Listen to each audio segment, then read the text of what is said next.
Word Ministry. And I'm here today. I want to just thank everybody for being here. I want to thank God for me being here because I'm here today to speak with y'all because about a month ago, the devil tried to take me out. Just because you're in the church don't mean God, gonna let the devil just not bother you. The devil got to do his job, and that's to attack you. If you're a Christian, he's going to be after you because he's mad because you're not on his team anymore. So anyway, I was coming from Louisiana about a month ago. I went on vacation, and first I went to Las Vegas. Wasn't feeling it there. And I was feeling like I was, like I was going to die soon. So I was telling my cousin, I was like, man, we need to go to Louisiana so I can see my mama and, and my kids and stuff. I feel like something ain't right. So we go down there, which wasn't in the plan. I go and see my folks, and I'm sitting there the whole time. I was staying in the house, and I still didn't feel right. I'm like, man, I feel like I'm dying. So everybody was noticing something was wrong with me, and they was acting strange. Like, hey, man, what's wrong? I'm like, nothing. And they was like, something's wrong. You ain't yourself. So I knew something was wrong, but I couldn't tell them. So when I got ready to leave, I was hugging my mama and my son and stuff. So we all just started crying, and we just cried. Nobody talked. We just cried, and then I got the car and left. So we was going. Everything started going weird after that. So when I got to Oregon, it was snowing real bad, and we driving. It's like a little after 12, and nobody's on the road but us. Seemed like at this time. So we was approaching the curve. I was driving. It was just me, I thought. And the wind started blowing. And I was in the inner lane. And all of a sudden, it just got black. I couldn't see nothing. And the wind just blew my car. Just slid it into the guardrail of the thing to keep the 18-wheelers away. But it was 18-wheelers coming up that side, and one was behind me. And I was going like 35 miles an hour. So the wind blew my car into the guardrail. And it slammed into it, but then it straightened back up. So I'm like, okay, I'm good. I can handle this. Then the wind came again and just kept slamming. And then by that time, it started doing the helicopter. Then I hit the mountain, which was on this side of me. I don't know how many times I hit it because I closed my eyes. I thought I was going to die, and I didn't want to see it. So when I opened my eyes, I was listening to Kirk Franklin. I don't remember the song, but it was Kirk Franklin. So when I opened my eyes, Kirk Franklin was still playing, but the engine was off. The lights was on, and the car was just looked like a pop can. So I was sitting in the car looking crazy, and I was just scared, and I jumped up, and I couldn't get out of the car. And my doors, I always lock my doors in case something like this happened, so I can stay in the car. But I had forgot I locked the door, and I was like, man, we jammed. And my cousin said, you might want to unlock the door. So I unlocked the door, and I jumped out, and I looked at the car, and I started thanking Jesus. And he looked at me like I was crazy. He was mad about my car being totaled, like it was his car. And I'm like, man, you see this? Look at this car and look at us. And he was just sitting there about to cry. And I say, something wrong with this. This guy worried about this car. We are alive, and he's moping about the car. So I was like, look, they made a bunch of Cadillacs. God, this ain't the only one. They only made us. And I just started praising God and this and that. And he was looking at me like I was crazy. So that happened to the police came. We sat out there, man, and they looked at the car. That car was towed up. I mean, just like, bam. But the inside of it looked brand new. Before I left Louisiana, I blessed the inside of the car with my blessed oil. I forgot to do the outside. But the inside was brand spanking new. The outside was towed up. So when it gets to the police takes it to the motel with the tow truck, the car's totaled.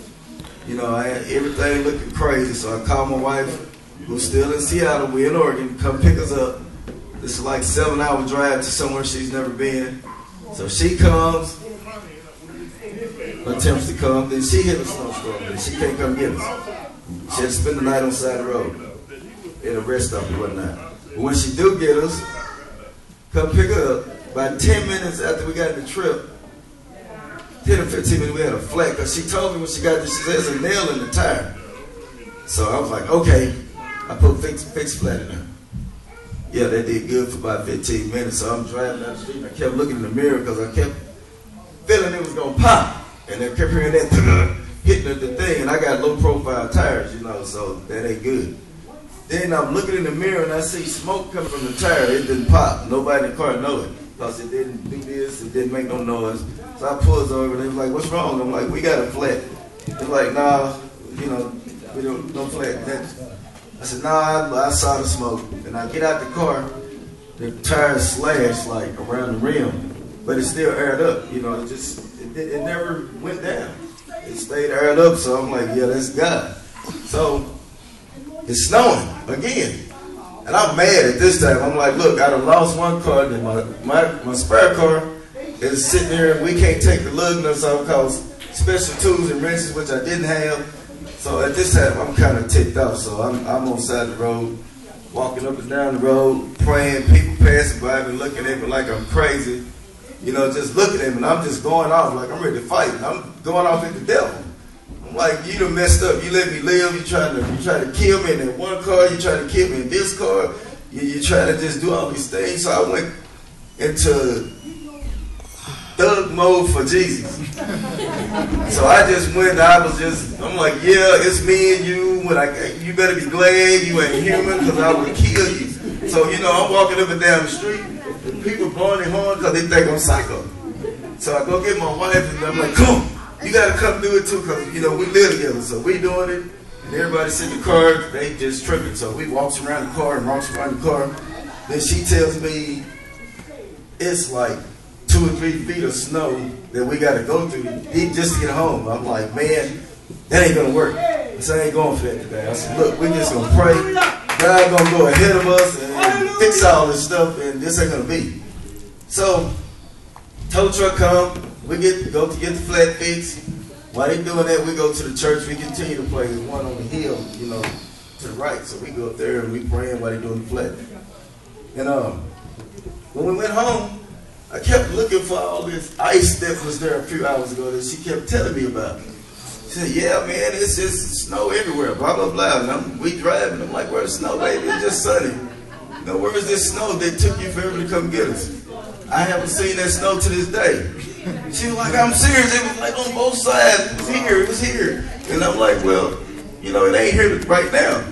But then I remembered all that knucklehead stuff out there. They thought I was going on the side of the road. But Jesus went up there and cleared the path, so we got home safe. I don't know about everybody else. We got home safe. And I was so mad, I said, the devil, you took my car that God gave me. Because I had just got the car, I had it 3 weeks. I hadn't even made the first car payment until I got home. So, you know, I said, I'm going to get another car, and it's going to be better than this one as soon as I get to Seattle. But, you know, when you're mad, you say stuff, you know, but it still counts. So I was mad, and I was like, yeah, I'm going to give you a Mercedes, and blah, blah, blah, and this, that, and other. But in the back of my mind, I'm like, you know, I ain't got no Mercedes money. Can't do this. But I was still mad at the devil. So the next day I got up, first thing on my mind, go to the car. I paid for the car I just broke down and get this Mercedes. That was on my mind. So I went there and I said, look here, man, you know, that car I just got, I totaled it. But here your car note. And he was like, you gonna pay the note? I'm like, yeah, I gotta pay for the car. So he was like, so you need a car? I'm like, yeah. He said, go out there and pick any car you want and we'll fix it later. So I'm looking at him like, any car I want? He was like, yeah. He said, well, that Mercedes right there. So he said, test drive it if you want it, take it home. So it's at the house. Long story short, no matter what you say in any situation, you got to be careful because it's going to happen. I'm glad I didn't speak destruction on us, so we'd still be probably on the side of the road. But in that, you know, God resurrected my life because there was some stuff that I had started doing that I should have been doing, but God don't forget. You know, he don't close his eyes. The devil ain't the only one working. He ain't the only one looking. He ain't the only one listening. God worked too, so you can't just be saying stuff because you're mad. If you do, you better hope it's godly. Because it's going to happen, and you don't want bad things to happen to you or somebody else, so watch what you say because the power of life is in the tongue. Amen. So I spoke life, life came, but it was just think about it, spoke death. Because I was mad, and I can't go back after a while and say, oh man, you know, I shouldn't have said that, but it's too late. I done already kickstarted it, but saying that, we through with that, so everybody stand up so I can pay for food, because, you know, yeah, it's about that time.